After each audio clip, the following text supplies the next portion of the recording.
I remember we were making like $1,000 a day in ad revenue. We were building these kind of useful little applications, but whenever I got asked by friends, what are you working on? What are you up to? I would just say, we're in stealth. We're in stealth mode, which sounded cool at the time, but in hindsight, it's just an absurd way of saying I don't know what we're doing. What would happen if we just told the truth? Welcome to TruthWorks, where we dig into the nitty-gritty of leadership and work. And what needs to change? I'm Jessica Neal. And I'm Patty McCord. Our journey together started in HR, but trust us, it's evolved into something wild, honest, and well, a bit rebellious. So throw out the handbook. We're here to redefine rules to work for us, not against us. Let's dive into another episode.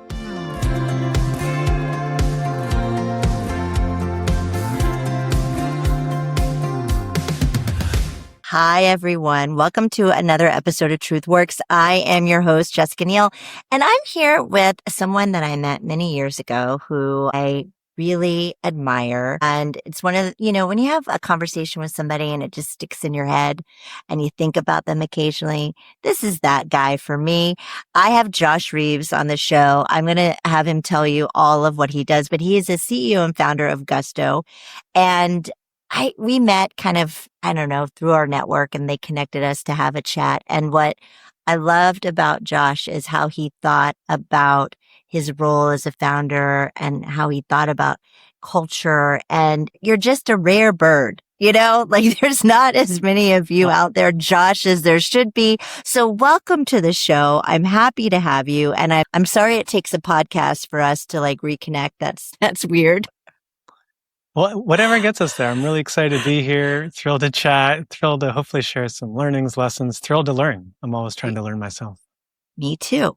So let's do it. Let's dig into it. So if I remember correctly, you came out of Stanford, and then did you have a job before Gusto, or you just did Gusto right out of school? I can't remember. I can go back to then. Let's go back. Yeah, let's go back. Studied. Yeah, I can go back further if you want. Want me to start with a little bit of childhood? Sure. Let's hear your whole story. I want to hear the whole story. I won't go through everything. We don't have that much time. Yeah, not everything, but the important things. Formative moments and formative impacts for me. Very much my parents. My mom and dad were both teachers. So this format itself I love because I view it as a teaching opportunity. Yeah. And my dad was a high school teacher and my mom was an elementary school language teacher. They're both the first in their families to go to college. And so I grew up with a younger brother. My dad taught humanities. So I loved math and science, but it was a very kind of innate curiosity. I did go to Stanford. I studied electrical engineering. I was there during the dot-com collapse. So I remember starting freshman year in 2001 and talking to some folks. And it was just obvious at that point, there's no future in software. It's all done. The internet is over. Right. Which Forget obviously it. was an absurd statement, but a good kind of reminder of not following conventional wisdom or what's popular at the moment, because that was kind of the conventional wisdom in 2001. Right. And then I actually worked at a startup, to answer your question. I joined a startup called Zazzle, an e-commerce I remember company Zazzle. out of college. Yeah, they're still around, going strong. Yeah, they are still around. You get coffee mugs and t-shirts and I mean, I got excited about the ability for anyone in the world that was creative to go create products on Zazzle. Initially, it was just things like cards and posters and shirts. Now they have many products. And then anyone else could go buy those products. Zazzle would manufacture it on demand, but specifically that creator would then get a percentage, basically a payment based on the product creation. So to me, it was at 2005, 2006, Web 2.0 was just coming about. But this idea that the internet actually was this incredible distribution platform sounds very simple in hindsight. To me, I got really excited about the chance for folks to kind of go make a living doing stuff they love. Yeah. Makes sense. And so you're at Zazzle for how long? Yeah. So I was there for about 2 to 3 years. I was a product manager. So I got my first kind of exposure to how to build software with professionals, with engineers, with designers. Again, using a different, I would say, tech stack than what we use today, but definitely kind of the beginning of this next big internet boom that started in 05, 06. I was on High Street in Palo Alto. Down the street was Facebook with like less than 50 people. It was a very interesting time. TechCrunch was just getting started. I remember going to some of the barbecues in the backyard of the owner. TechCrunch. Okay. And so then you're there. Then do you just kind of get an itch, or like you're like, I'll I fast gotta forward. go. Okay. So I have Zazzle as a chapter where I learned how to kind of build software in a more professional environment. Decided not to do the PhD in electrical engineering, so only finished with the master's. And then I have a startup chapter between Zazzle and Gusto. And it's a useful kind of story because it was very much it's a good contrast to how we've approached building Gusto. So in 2008, me and a friend started a company. And why did we start a company? Because our friends were starting companies. And I would say it's a very quick learning from that. That's not a good reason, in my opinion, to start a company. Yeah, just because your friends are doing it doesn't mean you need to do it. No, there was no purpose. There was no kind of longer term mission or goal. Yeah. Facebook platform had just gone live. We started building apps on the platform. We started making revenue. I remember we were making like $1,000 a day in ad revenue. We were building these kind of useful little applications, but whenever I got asked by friends, what are you working on? What are you up to? I would just say, we're in stealth.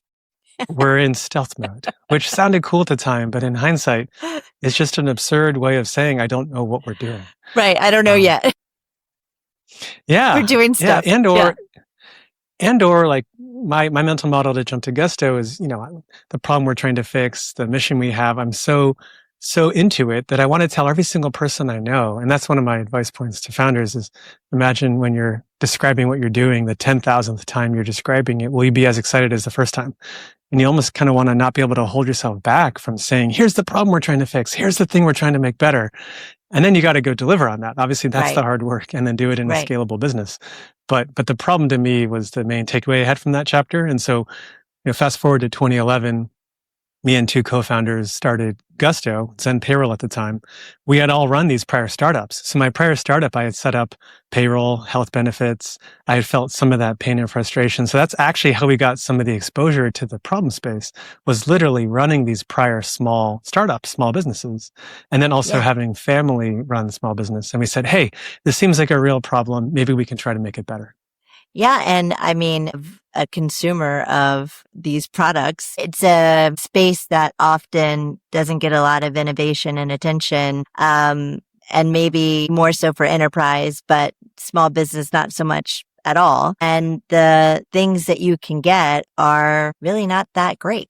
Yeah. There was two things that, go ahead. Yeah. You go ahead. Yeah. I mean, two things jumped out at us. You just hit both on nail on the head. I know it's relevant to why you do this podcast too. One was just, small businesses weren't getting access to great technology, great product. But two, the systems almost felt like they treated people like transactions. Like people were assigned ID numbers. There was all these acronyms. And especially in a small business where, 2/3 of employers in America are less than 5 employees. Like these are not P&L transactional company systems. This is like 4 human beings coming together, a business owner and a team, trying to go create something useful. It's a labor of love. And so just thinking about it more as human moments, like who's joining my company? What should they be paid? How much should I allocate towards benefits? How do I think about performance? How do I reward people? And we got really excited about that human lens to the conversation, which I think, again, in small business comes very authentically. And ironically, doesn't get done as well as it should in bigger companies often, but matters just as much in bigger companies as well. Oh, yeah. I mean, but it makes sense that it was sort of transactional because I think for a very long time, that was the relationship between employer and employee. It's transactional. I pay them to do this and it's administrative. It's not strategic. Nobody was coming at it from a, human lens perspective. And I'm so glad that you did and that you are, because our systems have not been able to keep up with the progression of how people are approaching the workforce and culture. And things are catching up now, right? Because of people like you. But for a very long time, the space was very fragmented. And I'd also say this, not a lot of great engineers wanted to go work on HR software. Yeah, I mean, we used to joke, the three of us are PhD dropouts. Like when we were in elementary school, our dream was to go build HR software. No, obviously we had no idea what HR software was. We want to fix problems. We want to fix broken things that cause pain. And we realized when we started interviewing all these small businesses, the sheer amount of time that's being wasted. And all of our, Tomer, one of my co-founders, his dad runs a small clothing store. Eddie, his mom and dad ran a small doctor's office. My mother-in-law did payroll for small businesses. Like you interview and meet, small businesses are all around us, and you realize, this is really hard. Their journey is difficult. They have so many different hats they have to wear. And if we can make their life easier and better, that is what gets a lot of Gusties, which is what we call ourselves excited. Like that is our progress, is actually making their life easier and better so that they can survive, not just be around in a year or two, but actually maybe grow and be around in 5 or 10 years. And so the three of you decide to do this. And what happens? We dive in. And what do you find? And so first thing we had to do was figure out, we had to figure out, could we build a functioning, we started with payroll. So, we brought in the product quite a bit. But the first product we built was payroll. We view that as kind of the least optional part of the stack. If you don't pay yourself, or if you don't pay your teammate, they quit pretty fast, right? So we knew that was going to be the required part of it. And we actually set up a goal where we weren't going to pay ourselves till we could use our own product to pay ourselves. I don't know if you knew that. I didn't know that. That's good. I like that. So a little added incentive. Yeah, right. Because, I think that's the point. I mean, it's got to work, right? And you got to use your own product and be part of it so that you can build a better experience. So I hope all founders are doing that. Yeah, dog fooding, right? It's, basically if you are a relevant target customer of your product, then hopefully you use it yourself, obviously. So we were a small business. We were focused on small business. We paid ourselves. We paid some friends' companies. And then we quickly wanted to expand to mainstream kind of small businesses we never had met who just heard about us through others. And when we launched in December of 2012, we had 100 small businesses sign up, onboard, set up in minutes, pay themselves, pay their team. And we were like, now we're onto something, because they told us how easy it was, how much time it was saving them.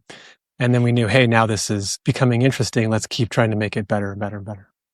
Yeah. And if you think about that, it sounds like a simple process, payroll, but it's really complicated. And the folks that you were able to get to do it were pretty antiquated, and not, everything's, I don't know, on like a spreadsheet. It's not very sophisticated. And when you're off for an employee by even $1, that's a big deal. Yeah, the complexity, very well. There's over 10,000 different payroll rules across the country, and it's because you have local, state, and federal. And the U.S. in many ways is more like 50 countries. There's no coordination across states. And so even if you're a 2-person company in 2 states, you double the amount of paperwork, compliance overhead, filing requirements, calculations you have to process. And when we take a step back, I think this is very true about part of what we do. There's just a lot of stuff that the business owner shouldn't have to become an expert in, right? A lot of it ties to compliance. But if you don't follow it and do it correctly, you get fined or get in trouble. So we kind of think of it as, can we take, I used to say 2 of the 20 hats off the head of the business owner. Now I say maybe we can take 10 of the 20 hats off and just take on that responsibility, give them peace of mind, save them time, save them money, so that they can focus more on their product and their people, right? So back to kind of people are the core of every business. A small business owner, especially with a small team, they know everyone on that team. They care deeply about each of the individuals, and obviously them staying if they're good, or if they're not, giving them feedback on how to get better. Yeah. Small businesses, I think, are much, much cleaner, simpler when it comes to talent and people than a big company, because you have that much smaller scale. As you were talking, I'm sure on this compliance side, AI now is playing a big part in helping relieve a lot of that administrative burden, is my guess. And you're infusing that in the product is my assumption. Yeah, I would say more lessons for entrepreneurs. You want to take whatever tech trends are underway and have a belief on how they help you. So when we started Gusto, this is now back in 2011, 2012, I would say then things like, mobile, cloud, paperless enabled us to create a dramatically easier, simpler to use product. And then from a distribution lens, things like search and social gave us the chance to grow through word of mouth and have organic be the main way that we get more customers to Gusto. And that's still the truth today. Organic word of mouth is the majority of how we grow. To your question, AI absolutely is an incredible tool now, a new technology. And in our case, we actually see it as a huge tailwind. It enables Gusto to be even more of a teammate, even more of a partner, even easier to use as Gusto is more conversational, more proactive, more of a partner, more a teammate to the small business owner. But all these are technologies. Again, the goal is how do you go to the small business owner and very concretely describe the way you now are saving them more time and money? That's still going to be the outcome that we all strive for, or help them at least make better decisions, or maybe attract a better team or retain their team better. These are the concrete actions that matter most to a business owner. Yeah. Time and money are very important. Okay. So you're doing the payroll thing. You then start to see some success. I'm guessing it's not as easy as I'm making it sound. I'm sure there were some days where you were very uncertain. I mean, yeah, we three folks who had never ever built product or software in this domain until we again did it for ourselves. The first question anyone asked me was, "Can you even build it?" So, big milestone was being able to build it. Big milestone was then customers loving it. And then it becomes, how do we scale it? And a lot of that comes back to people and how we actually build the team. Yeah. How did you and your co-founders decide lanes that you were all going to take or not? I mean, did that happen kind of naturally, or were there some kind of conversations that you guys had to have around what really made sense for not only you as individuals, but for the company? So we were very, in hindsight, very mature about it. But I would say some of the reason for that is each of us were second-time founders. So I would definitely not say I was as mature about it in my first startup, mostly because I was much more naive. But there's this reflection, growth, chance to learn, improve. It's why I'm a big believer in second-time founders. For us, each of us had these prior startups, but when we came together, we really wanted to tackle a big problem. We wanted to try to spend decades of our life making it better. We wanted to make sure it was really clear the value we were providing. And that's what drew us together. And so then we had conversations around, yes, where each of us are going to focus. Initially, we're all doing technical work, but Eddie was very clearly kind of the engineering lead. Tomer was much more the product design, customer experience lead. And once we got the product live, I shifted to be much more focused on go-to-market. So how we acquire customers, and then also kind of just generally call it the back office, but running the business, how we do all hands, how we do hiring, how we do onboarding, how we do all the different nuts and bolts of day-to-day moving the business forward. And so we had direct conversations on roles, responsibilities. I was going to be CEO. We were all three co-founders. We also had direct conversations. The other big topic to tackle early on usually is ownership. We're equal ownership when we started the company. And my advice to founders is both roles, responsibilities, and ownership. Have that conversation as early as possible. I mean, if it's uncomfortable, good. Have it even earlier. In our case, it was relatively smooth, but definitely a fan of having that convo as early as possible. Yeah, because when you don't, you can get into situations that aren't quite functional for the company. So it is important to have those. Well, people make assumptions. Yeah. Disconnects can develop like any relationship. Founder relationships, we're 14 years in. The three of us are as close, if not closer, than when we started the company. We're as committed now as we've ever been.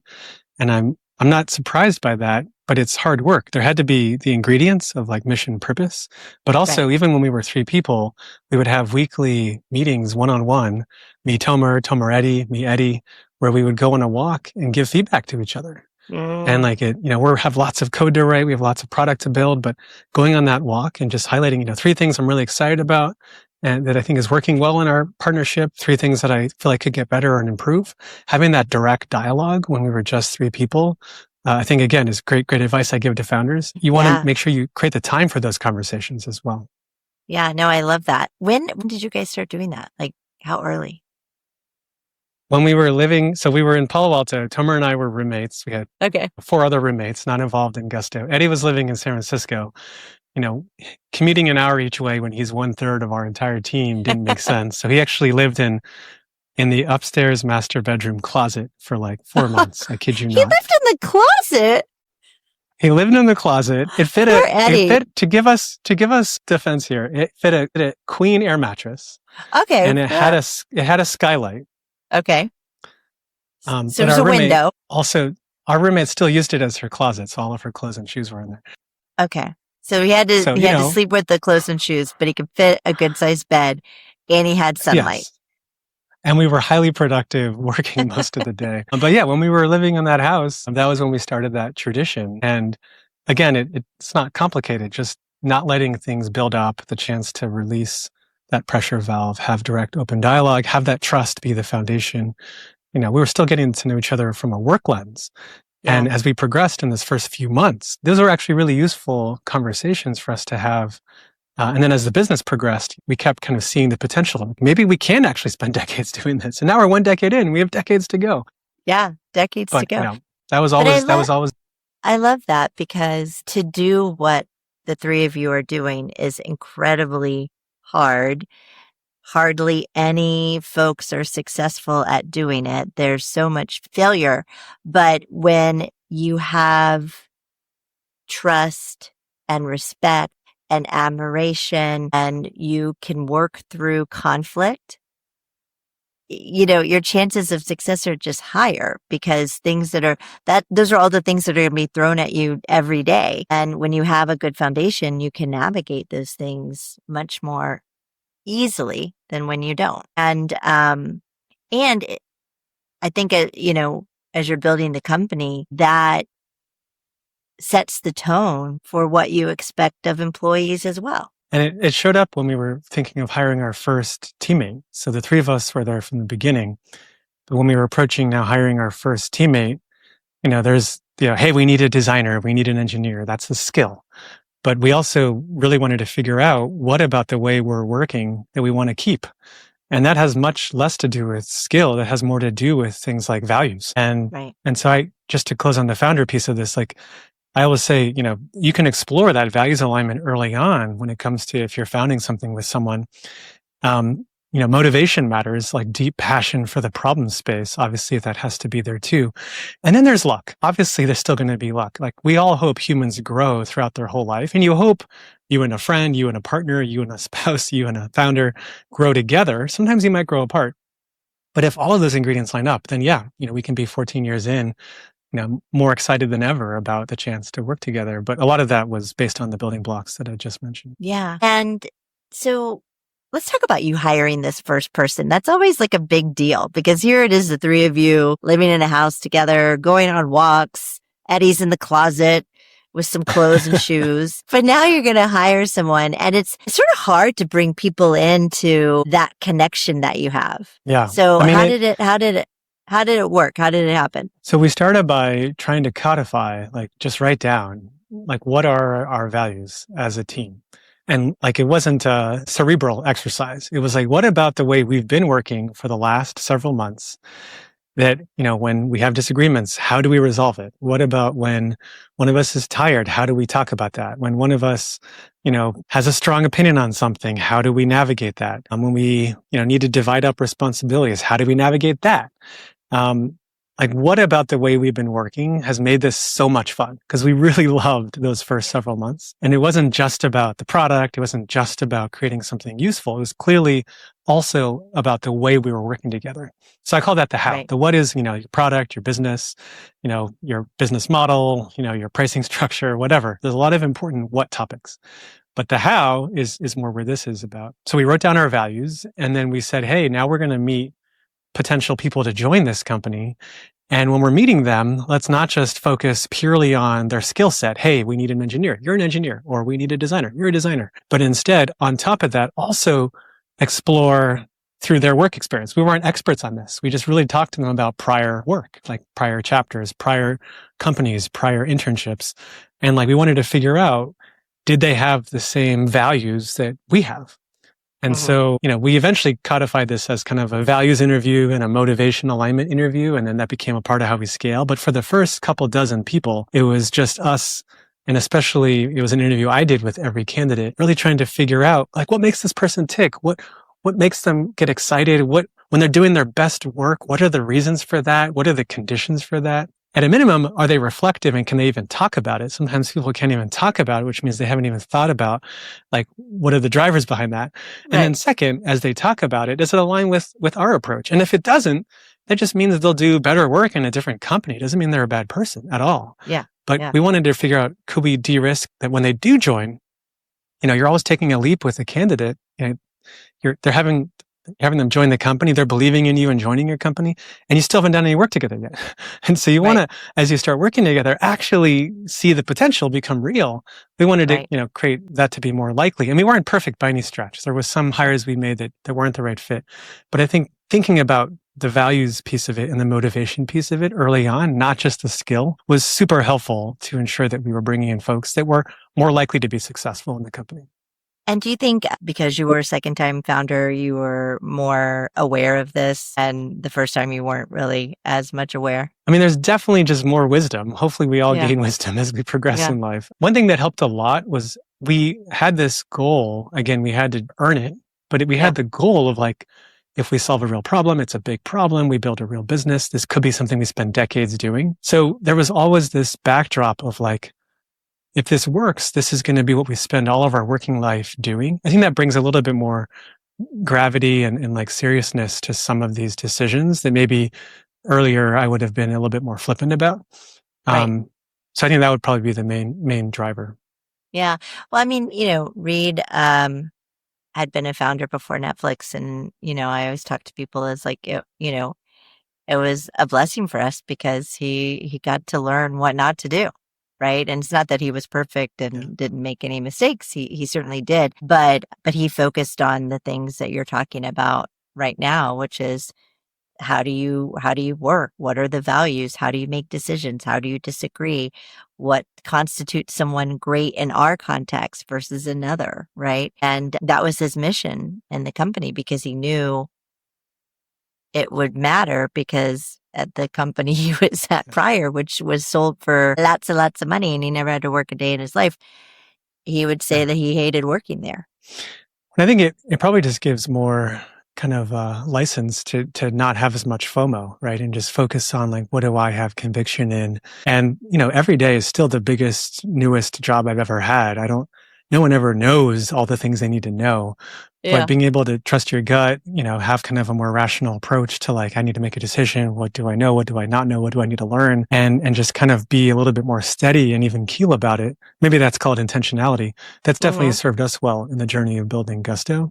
And I think it can kind of fight some of the like Silicon Valley hype cycle distractions that develop when someone gets too caught up in the echo chamber. Yeah, that echo chamber can be very tempting and distracting, but don't do it, people. Listen to Josh. Okay. So then you start to hire. Now, I guess take us back to today, present day. Let's talk about what's going on. Because I'm sure the challenges, maybe some are the same, but I'm guessing much different because you've scaled the business and you've been doing it for over a decade, as you said. So tell us what's happening now. Yeah. I mean, for us, everything starts with the customer. That's been true from day one. We serve over 400,000 small businesses. We're honored to do that. And we've brought in the products. So I can spotlight a few. We help set up small businesses often for the first time with 401k for their team or health insurance for their team. Or if you have an hourly workforce, there's all these different time tools that we offer. So kind of trying to just problem by problem, talk to customer, hear their pain points, and then kind of build something that's useful, helpful, usually takes manual stuff, compliance-centric stuff, automates it, streamlines it so they can focus more on their product, their customer, or their team. And so we've made progress. We've been free cash flow positive for several years as a business. Yay. We've made progress in the journey, but I still say we're early in terms of what's possible because factually there are millions of small businesses out there that are still doing things like payroll by hand. Right. There are still millions of companies out there getting fined and penalized. And I just know that if they could know about Gusto and if we were to actually earn their trust, we could actually save them a lot of time and money. Yes, you could. Listen up.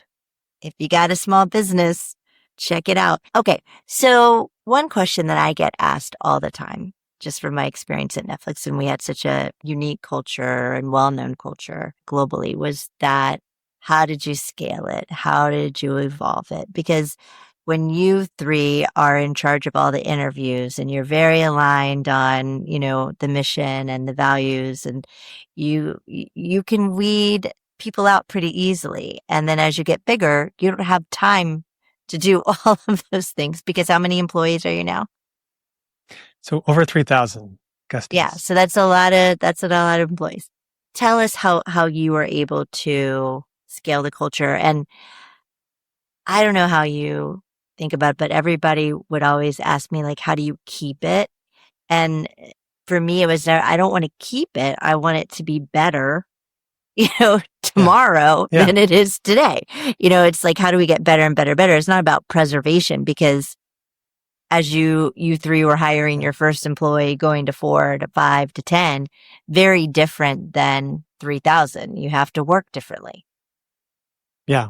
I mean, I think there's multiple thoughts you just alluded to that seem in conflict, but I actually believe it's possible to navigate. So one would be, yeah, we're not a museum. Like nothing should be set in stone, right? Like invisible rules actually in a company that's been successful to date are a big pitfall because, people think, don't change this process, don't change this system. It's worked so far. Well, maybe it'll stop working in the future, right? So we have to have this constant mindset of how do we make it better and improve, which means change. Right. On the flip side, what does persist? And if nothing persists, then almost you have no identity, right? So, I would go back to values. Like one of our obsession core values principles is this focus on the customer. Customer's number one. I don't believe companies exist for the sake of it. We exist to make our customers' life better. We screen for talent and candidates. We want to understand and hear authentic, real stories in their life of why they want to go dedicate, hopefully years of their work life to helping small business. And like that has absolutely persisted no matter what stage we're at. And obviously I can't go screen for that, but it's not that hard to go create an interview, which I alluded to earlier, that is very focused on screening for a candidate's motivations and trying to figure out, even if they've read a script or heard about, Gusto likes to know that you love small business. It's our job. And there's a set of interviewers at Gusto who get really good at figuring out how to get to not just the first or the second order, but the underlying concept of someone sharing really what makes them tick. And that's a skill. I always give advice to folks. If you want to get really good at being a manager, leader, you got to build the interviewing skill. And the only way I know how to build interviewing skill is to do it over and over again. Practice, practice, practice. Because every human's different. There's always this joy of learning about someone and kind of how they think and why they think a certain way. And yeah, that's still a big part of what I spend my time doing, but I don't have to interview everyone. We can have a system of other guesties. We have a hiring committee. I can review certain hiring packets. We can kind of, aspire no matter what size we are to have just as much intentionality about that values and motivation alignment as when we were 10, 20, 30 people.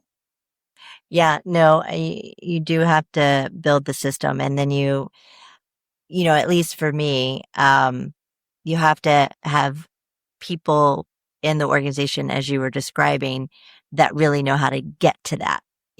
At Netflix, it was, not only people from my team, but people across the business who really understood our values and how to dig for them. And they were kind of like detectives, right? And very curious. And you have to pull thread, and you've got to get the person to tell you more. You can't just be on the surface, because you're not getting to really the truth of things. And it is a skill, and you have to practice it. And there's some people who are, I don't know if you agree, naturally better at that than others, and really utilizing those people, even if it's not a job in their function, right, is really important. Yeah, I think the innate interest has to be there. No one can or should be forced to do these types of interviews. But if that interest is there, I think it can be great for someone's career growth, development, and then it's all about giving them the chance to go act upon it. I also think there's moments in the journey. I can give some examples where you do stuff that doesn't scale. Like in 2015, we were opening our second office. That was really important to me that we didn't have this dynamic as a company where you have the headquarters and then the second office. And, that never made sense to me. Like that's where the real work gets done. And then what does this other office do again? Why would someone join that office? Why would you want to be there? And so we kind of had this mindset of no headquarters. Let's have these home bases. Did a long search, chose Denver. We do all hands every 2 weeks. And as one example, like it made sense to me that I was going to fly to Denver every month because we do all hands every 2 weeks. So we do one in SF, next one's Denver, one's in SF, next one's Denver. We're going to hire leaders in both locations. For example, the first 10 to 15 people in Denver, I went and interviewed. It wasn't because it was, right for me to interview employee number 150, 151, 152. It was because I was Denver employee number 123. And so some of it is actually, doing stuff that doesn't scale. I can't do that with every office we've opened since then.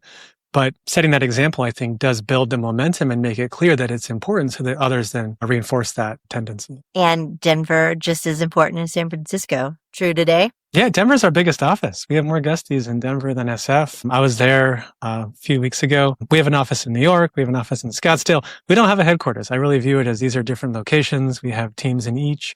Some of these locations have more broader. Denver has almost every team at Gusto. Some of our locations might have a subset of teams. But generally speaking, we have, a set of hubs where we want to be concentrated. And it's where, a majority of the 3,000 Gusties are located.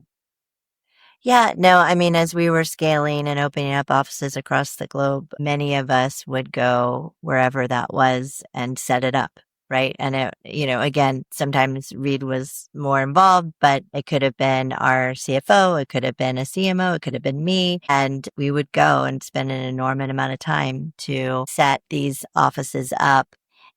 I don't want to say correctly, but on the right foundation. And it was from a values perspective, right? Of course, talent and skill mattered, but when you're building something and you're not building it with people who are aligned with your mission and your values, it can go south real quick. And there's not that many shortcuts. I think just intentionality, time, making it a priority is what's key. And then it can pay incredible dividends. Like we've attracted incredible talent in Denver. We're very proud to have that location. We've been there 10 years now, which is hard to believe. We used to say our goal was to be the darling of Denver. I think we've made progress on that journey. And there's great talent elsewhere too. It's not about... Yeah. Talent's everywhere. Yeah. Talent's everywhere, but we're not necessarily going to be everywhere either. Yeah. Right. Exactly. I have a few more things for you. So now that you have all these customers, all these employees, and your job has changed dramatically from when you were at the house and Eddie's in the closet to now. Now you have kids and you have four kids, which I just learned because the last time we talked to you had two. But what is different about you from those days to now? And to be clear, we're not talking about a metaphor of children. I have, 4 kids. They're 6, 4, and twins that are 2 years old. So no, they're real kids. Real humans that are a joy and also keeping us up at night sometimes. But grateful to grandparents who help out quite a lot in our family. How have I changed? I mean, besides some whiter hair, gray hair, I would like to think, and I can focus more on the Gusto portion of it. If you asked me 10 years ago what I've liked doing this job today, I would have said, I don't know. And the reality is, I love it, but I had to get exposure and kind of step by step, figure out if this was going to be the thing I really love doing. I love our mission. I love our purpose, but, at the size and scale we're at, to your point, the job has changed dramatically. And there's been many phases along the way, but, a big part of my job is building our leadership team, for example. Right. A big part of my job is in our all hands. And when it comes to our biggest kind of parts of company strategy, being a steward of, where we're going over several years and how that gets broken down and then how we measure progress and then how we celebrate and reward and get excited about the milestones along the way. But a lot of that is communication, team building, all hands, writing memos, doing video recordings, visiting sites from time to time, but it's not really possible for me to go meet every Gustie at the scale we're at. But one thing I realized in kind of hindsight was being able to be more at a systems layer where I can spend time, on fund pricing, on software development, on team and onboarding, on how we do all hands, all these different kind of forums. I actually love it. I love being more horizontal. I love the ability to kind of pattern match and see how these different systems connect. I'm glad I didn't do the PhD, where I would have been obviously much, much more in a specific swim lane. So for me, authentically, it turns out I really like a lot of the attributes of the role I'm in. And the due north for me is problem solving. Like, how do we make our product better? How do we serve customers better? How do we get further along in our mission and also do it in a way we're proud of? And that's fun, right? I don't view that as a burden. Like the fact that we have these 3,000 teammates, we have 400,000 customers trusting us. That's incredible. And, the future will not be given to us. We have to earn it through hard work and continuing to deliver value. But that's how I was raised, right? Put in the hard work, do the effort, put in the time. Nothing is given to you. You have to earn it. And I really love that mentality. And that's still a big part of how we run Gusto. Yeah, that's how I was raised too. So I know that. Did you also in learning all of these things because you hadn't done them before, did you surround yourself with a network of other founders that had done this and were at a similar scale? Did you go out and seek that, or was it just sort of the three of you figuring it out on your own? Oh, absolutely learning and leveraging insights from others. I mean, even the two buildings that I most spent time in, the Hewlett building and the Packard building, were donations from the co-founders of HP. And I remember reading about when I was in college, the HP way, and being like, what is the HP way? Which I'm sure you're familiar, but if your audience isn't, is a set of practices and customs and a bunch of philosophy in the earlier phases of Silicon Valley that were all about the how. It wasn't about the product. It was about what was the environment that was created to enable this type of innovation to take place. So, that was a formative experience. When we did our angel round, we had these founders, mostly CEOs, co-founders that contributed. That was incredibly helpful. I went to Stanford, which obviously gives me an advantage when it comes to proximity to Silicon Valley, but I will spotlight, I went to this seminar, the Entrepreneurial Thought Leaders Seminar, almost every week when I was in school. I ended up running it for a year. Those videos are online. They're on YouTube. Anyone in the world can watch those videos and get this same type of wisdom, learnings, insights shared. Maybe you can't go meet the person as easily, but most of that interaction is just getting exposure to someone telling a story and sharing. And I find when people go talk to students in particular, 99%, not 100%, but 99% of people really take off their sales hat. They're not trying to sell their product. They're not trying to go pitch their business. They're really just trying to reflect on when they were a student, like what was helpful and useful to them and what would they want to go impart to students in front of them today. And I really, again, I guess plug there for just any type of college-based speaker series, seminar series, much of which is online. Those can be fantastic inputs to get exposure to brilliant people. Yes. So I agree. So go look it up. And podcasts, hopefully like this too. That and podcasts like mine, have the Truth same Works. approach, same mindset. Yeah, tell your friends. Okay. So last thing, because we are literally almost out of time, I always ask for my guests to give a piece of advice to the listeners, like a little gift. What do you want them walking away thinking about? So what is your advice for the listeners today? Okay. I have one I love to do, but I'm going to try to think of an original one and then I'll do my go-to as well. The original one is something I say to my kids a lot these days. And it's, I think, very relevant. It's a big part of my life philosophy. We kind of alluded to it earlier, but I say to them, hey, in our family, we do hard things. And when I talk to college students these days, or I talk to entrepreneurs, or I talk to experienced professionals, it applies to every, I think, age demographic. The times when I've learned the most, the times when I've done work I'm most proud of. Right now, it's our end of year. It's a very intense, busy time at Gusto. These are also the times when I learn the most, grow the most, have the best memories of us overcoming obstacles and accomplishing something, often as a team. Usually it's not individually. So, lean in, do hard things, obviously in a way that leads to growth and learning, to me is a mantra, kind of a philosophy I wanted to impart to your audience. I can also share my other favorite one if there's time. Okay. I can just imagine you telling the 2-year-old twins, we do hard things in this family. We do hard things. Usually it's in the moment of like them going, I don't want to pick up the cup off the ground. And I'm like, we do hard things in this family. Pick up that cup off the ground. Okay. So yeah, what's the next one? I really believe, kind of juxtaposing my first startup to the Gusto experience. What really has worked for me is, it all starts with the problem, the mission, the purpose, what we're trying to fix, make better. And so I really believe that thought experiment, imagine it's the 10,000th time you're describing what you're doing, will you be as excited as the first time, is really a great thought experiment for every entrepreneur to navigate when it comes to their mission, their purpose, what they're trying to fix and make better. And when it comes to team building, we kind of started here. Compensation does matter, but also if this is done right, people get purpose from work, right? It actually is a form of like pride and impact. They want to tell your family, friends, like, here's how I'm helping, who I'm helping today in my job. It's a form of community. Hopefully you develop real connections with people you work with. And it's a form of, again, compensation. All these can matter if the alignment is there, but it starts with caring about the problem you're trying to fix. Otherwise, work is just a paycheck, which I think is not a very fulfilling, meaningful way to approach work if you can have it be more. Yeah, if you can, you should. And you're right. I can tell that you're still so passionate about it, and just the way that you speak, and every time I interact with you, it oozes from you. And I hope that continues for decades to come. I think it will. And you're right. When you're doing hard things with people that challenge you, that inspire you, it's not fun. It's fun.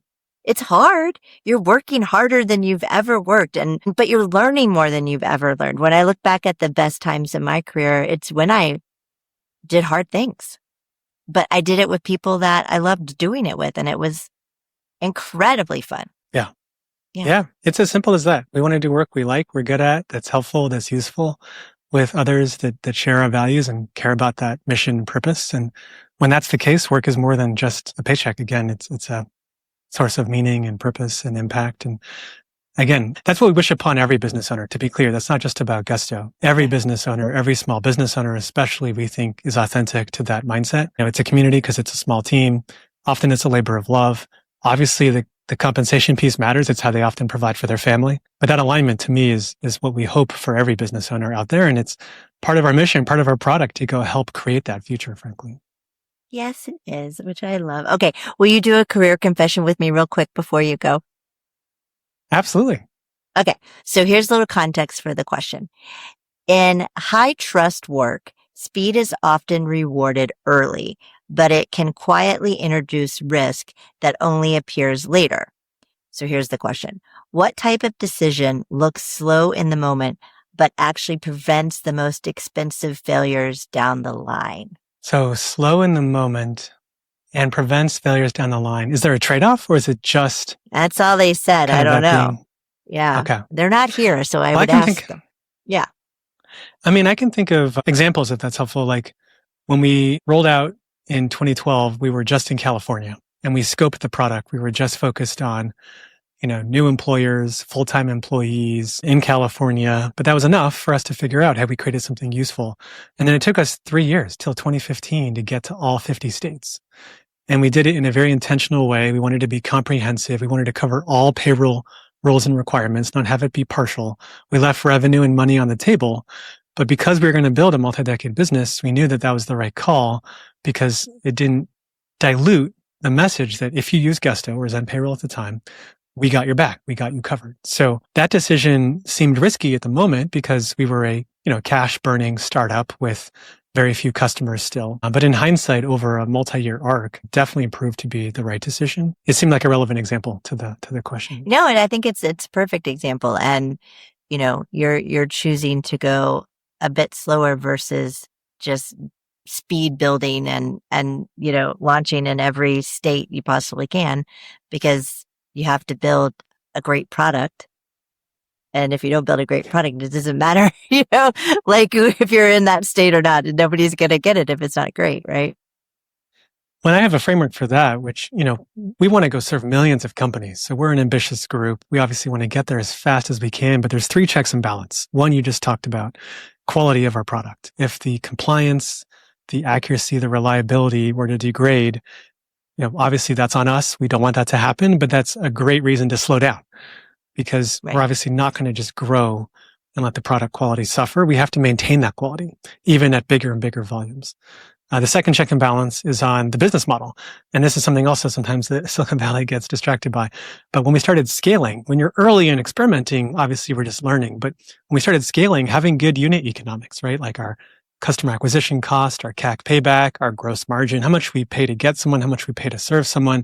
We wanted to make sure that was going to be a good business. Otherwise, you kind of just lose more and more money as you get bigger. And again, that can work for some businesses, to each their own, but it almost feels more like gambling to me.